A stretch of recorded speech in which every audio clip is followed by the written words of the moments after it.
मोदी जी कैसे ट्वीट कर सकते हैं जब वो शब्द संसद की कार्यवाही से हटा दिया गया?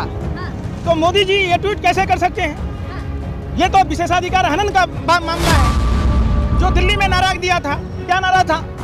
तो ये लोग अपनी जानबूझकर इस तरीके के विचारों को प्रकट करते हैं कि मोदी जी खुश हों और मोदी जी मंत्री बना दें। अगर आपको जाति पूछनी है अनुराग ठाकुर जी तो बेरोजगारी की जाति पूछ के आओ। आपको अगर जाति पूछनी है तो उन देश के पालनहार अन्नदाता किसान भाइयों की जाति पूछ कर आओ जो आज आत्महत्याएं करने पर मजबूर हैं। पूछो उन बलात्कारियों से जो भारतीय जनता पार्टी का कार्यकर्ता है जो बीएचयू के छात्रा के साथ गैंगरेप किया। आपको अगर जाति पूछनी है तो मणिपुर के दंगाइयों से जाकर जाति पूछो। रानावत की बहुत सारी तस्वीरें देखी होंगी, हाथों में गिलास और दूसरे हाथ में क्या होता है वो तो आपको भी पता है। तो जब जो आदमी जिस प्रवृत्ति का होता है अपने दिल से जानिए पराये दिल का हाल, ये वही लोग हैं। पंकज जी क्या लगता है जिस तरीके से राहुल गांधी से अनुराग ठाकुर ने जाति पूछी है तो जाति राहुल गांधी पता क्यों नहीं दे रहे कि हिंदू है या फिर मुस्लिम? अनुराग ठाकुर कोई सर्वेयर नहीं है। जब जाति जनगणना करने वाले लोग आएंगे तो राहुल गांधी जी अपना जाति बताएंगे। और सबसे बड़ी बात, इनकी हिम्मत तेजस्वी यादव से, अखिलेश यादव से, अवधेश पासी से, संजय राउत से, संजय सिंह से, इन लोगों से जाति पूछने की औकात नहीं है। आप समझिए। एक बात बताइए, स्मृति ईरानी से जाति पूछ लेते पता चल जाता कौन सी जाति है। सवाल जब उनके ही पार्टी में घर में जाति बताने वाले लोग हैं। देखिए रूपाला ने क्या कहा था, राजकोट का भारतीय जनता पार्टी का सांसद, भारतीय जनता पार्टी में ऐसे नफरती लोग, ऐसे बदतमीज लोग जो दिल्ली में नारा दिया था। क्या नारा था? तो ये लोग अपनी जानबूझकर इस तरीके के विचारों को प्रकट करते हैं कि मोदी जी खुश हों और मोदी जी मंत्री बना दें। तो मोदी जी ने ट्वीट करके कहा था कि अनुराग ठाकुर ने जो कहा वो सही है। मोदी जी कैसे ट्वीट कर सकते हैं जब वो शब्द संसद की कार्यवाही से हटा दिया गया? तो मोदी जी ये ट्वीट कैसे कर सकते हैं? ये तो विशेषाधिकार हनन का मामला है। बिल्कुल है ना, जो संसद में काट दिया गया, जिस पर संसद की कैंची चली हो, उसको प्रधानमंत्री ट्वीट कर रहे हैं। तो राहुल गांधी सबसे जाति पूछ रहे हैं ना, जहाँ जाते जाति पूछते हैं। प्रेम एक ऐसा शब्द है 2.5 अक्षर का, जो माँ बेटे के लिए प्रयोग होता है, प्रेमी प्रेमिका के लिए होता है, मालिक नौकर के लिए होता है, भाई भाई के लिए होता है, गुरु और विद्यार्थी के ऊपर निर्भर करता है। अब उस प्रेम का आप अगर मायने गलत निकालते हैं, जाति पूछी गई किस लिए?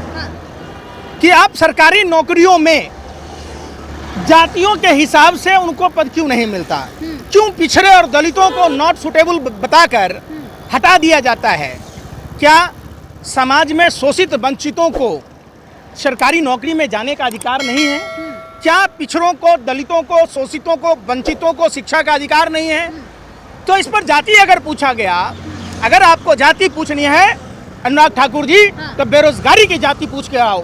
आपको अगर जाति पूछनी है तो उन देश के पालनहार अन्नदाता किसान भाइयों की जाति पूछ कर आओ जो आज आत्महत्याएं करने पर मजबूर हैं, आत्महत्याएं कर रहे हैं। जाकर जाति अगर पूछनी है तो जाकर पूछो उन बलात्कारियों से जो भारतीय जनता पार्टी का कार्यकर्ता है जो बीएचयू के छात्रा के साथ गैंगरेप किया।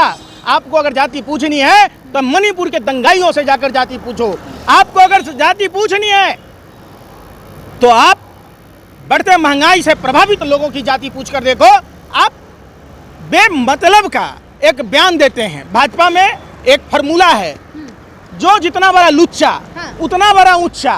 भारतीय जनता पार्टी ऐसे लोगों को सम्मान करती है और यही कारण है कि चाहे वो प्रज्ञा ठाकुर हो जिन्होंने शहीदों का अपमान किया, चाहे वो कंगना रानावत हो जो देश के क्रांतिकारी योद्धाओं को अपमान किया, जिसने देश की आजादी के खातिर अपनी सर्वस्व को कुर्बानी दी। पंकज जी, कंगना रनावत कहे तो भाई राहुल गांधी सस्ता नशा करके आते हैं, चेक करवाया जाए। ये देखिए सबसे बड़ी बात है, जिसके पास जो रहेगा वही ना देगा। आपने कंगना रनावत की बहुत सारी तस्वीरें देखी होंगी, हाथों में गिलास और दूसरे हाथ में क्या होता है वो तो आपको भी पता है। तो जब जो आदमी जिस प्रवृत्ति का होता है अपने दिल से जानिए पराये दिल का हाल, ये वही लोग हैं जो 100 चूहे खाकर बिल्ली चली हज को। अनुराग ठाकुर कह रहे हैं कि बुद्धि उधार लेकर आते हैं संसद में राहुल गांधी, जब भी कहीं बोलते हैं तो क्या बुद्धि उधार लेकर आते हैं। भारतीय जनता पार्टी के नेताओं की तो बुद्धिजीवी ही खा गया। ये अपने आप को बुद्धिजीवी कहते हैं, इनके पास बुद्धि है कहाँ? जहां सत्ता पक्ष के लोगों को भ्रष्टाचार पर बोलना था, अब तो सुनते थे कि पर्चा लीक हो रहा है, सड़क लीक हो रहा है, एयरपोर्ट लीक हो रहा है, अस्पताल लीक हो रहा है, बीएचयू लीक हो गया, अब तो संसद भवन भी लीक हो गया। जो सारा आईएएस कैडर, अहमदाबाद की आईएएस कैडर की अधिकारी थी और वो अभी अतिरिक्त सचिव हैं। सोचिए कि संसद भवन में कितना बड़ा भ्रष्टाचार हुआ। इतना भ्रष्टाचार है कि संसद भवन कभी भी धराशायी हो सकता है। आप देखें ना, भारत मंडपम चूरे छाता लेके अब संसद में जाना पड़ेगा। अब तक तो हमने देखा था कि सड़कों पर लोग लेके छाता जा रहे, अब नए संसद भवन में छाता लेकर जाने की जरूरत पड़ गई। तो सोचिए कि भ्रष्टाचार कितना है। रिश्वत दो, धंधा लो, यही भारतीय जनता पार्टी का मुख्य मंत्र है, मूल मंत्र है, जिसके तहत ऐसा कोई कंपनी नहीं, ऐसा कोई विभाग नहीं जहां भारतीय जनता पार्टी ने चंदा न खाई हो। अभी नए संसद भवन को ये क्या कह रहे थे, ड्रोन पता नहीं कहां चला गया था, बादल से छुप गया था। वो तो ड्रोन भेजकर जानकारी लेते थे। वो ड्रोन कहां चला गया? मोदी जी बताइए ना, वो ड्रोन में कहां है? देश पूछ रहा है, पूछता है भारत, और इन भ्रष्टाचारियों पर थूकता है भारत। पार्लियामेंट की बात कर रहे हैं कि पानी टपक रहा है, कोई नेता नहीं कुछ बोल रहा है, तो आप क्यों इतना फिर वही बात उछल रहे हैं? अरे भाई, हम देश की जनता हैं। किस तरीके से लगभग 80 सीटों पर एडीआर, अब वोट फॉर डेमोक्रेसी की रिपोर्ट है, जितने वोटिंग नहीं हुए, 5 करोड़ से अधिक वोटिंग होने से ज्यादा काउंटिंग कर लगभग 80 सांसदों को विजयी बनाया गया। ये पॉलिटिकल मर्डर है, ये पॉलिटिकल हत्या है। जो सांसद लोकतंत्र की हत्या है, लोकतंत्र का चीरहरण है, लोकतंत्र का बलात्कार है, जो भारतीय जनता पार्टी ने चुनाव आयोग के साथ मिलकर किया और देश की जनता को गुमराह किया, देश को महंगाई की मार दी, देश को बेरोजगारी की मार दी, देश में अमन चैन सब छीनने का काम किया। तो राहुल गांधी जाति क्यों नहीं बता देते? एक बार पार्लियामेंट में खड़े होकर बता दें किस धर्म के हैं। हर कोई आपसे जाति पूछ सकता है क्या? और वो भी संसद में जाति सूचक शब्दों का इस्तेमाल नहीं किया जा सकता है। और जाति तो हलफनामे में जब भरा गया तो भारतीय जनता पार्टी ने क्यों नहीं पूछा? आप एक बात बताइए, जब आप इतना ही बात कह रहे, स्मृति ईरानी के पिताजी किस जाति से हैं, माताजी किस जाति से हैं, पति किस जाति से हैं, तो उनके बच्चों को किस जाति का दर्जा मिलेगा? बता दीजिए।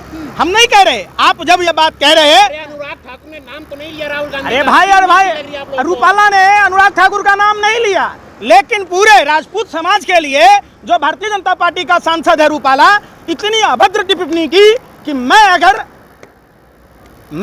रूपाला के आसपास इर्द गिर्द भी दिख जाए तो मुंह कालिक से पोत दूंगा। आप हमारे देश में किसी भी जाति का अपमान करने का अधिकार सिर्फ भाजपा नेताओं को क्यों है? प्रधानमंत्री चुप क्यों है? एक जाति विशेष के ऊपर टिप्पणी करने वाले रूपाला पर कार्रवाई क्यों नहीं हुई? क्यों नहीं उनकी संसद सदस्यता रद्द हुई? आप बताइए। कह रहे हैं जो अपनी जाति नहीं बता रहे, वो जाति जनगणना की बात कर रहे हैं। वही वाली बात, जो आदमी बैसाखी के सहारे आया हो, बहुत लोग कह रहे हैं इनके पिताजी का नाम धूमल है, ये ठाकुर कैसे हो गए?